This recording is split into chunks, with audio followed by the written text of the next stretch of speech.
Imagine you write a book and it wins a major prize. That's a huge honor. It's like a stamp that says, this is important, this is high quality, you should read it.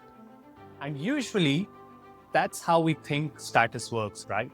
When something has a higher status, we often assume it's of higher quality. So here is the twist. After a book wins a big award, its average rating can actually drop. Why would that happen? Can publicity backfire? Can an award make people like a book less? Hi, I'm Sumit Malik, a researcher at the University of Amsterdam, and welcome to the Devil Wears Data, where I break down interesting research in a way that actually makes sense outside academia.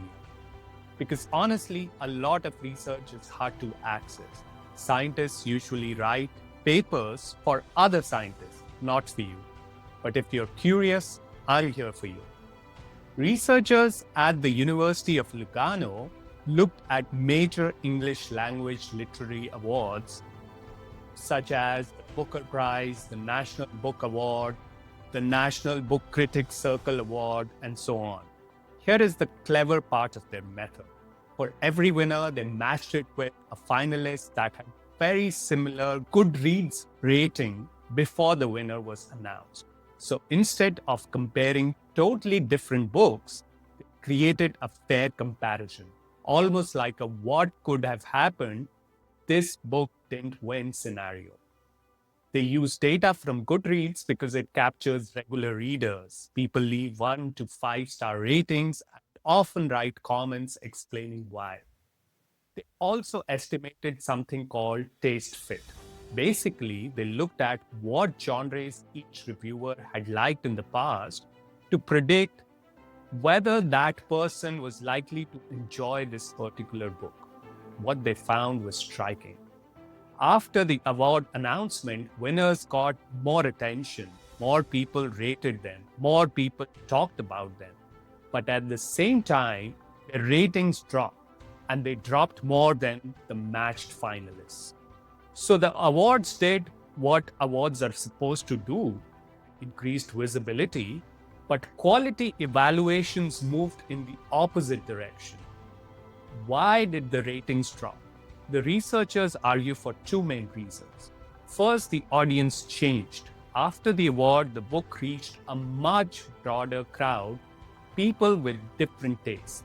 And a lot of these new readers were based on their past preferences, simply less likely to enjoy that kind of book in the first place. So it's not that the book got worse, it's that the mix of readers changed. Second, popularity itself can be a turnoff. Some people react negatively when something becomes too mainstream or popular. In research, this is often called the snob effect. The bigger idea is this. The researchers describe this evaluation as a two-stage process. In stage one, we decide what to read. We screen a lot of options. In stage two, after we've read it, we evaluate it and leave a rating. Awards strongly affect stage one. They push a book into your consideration set.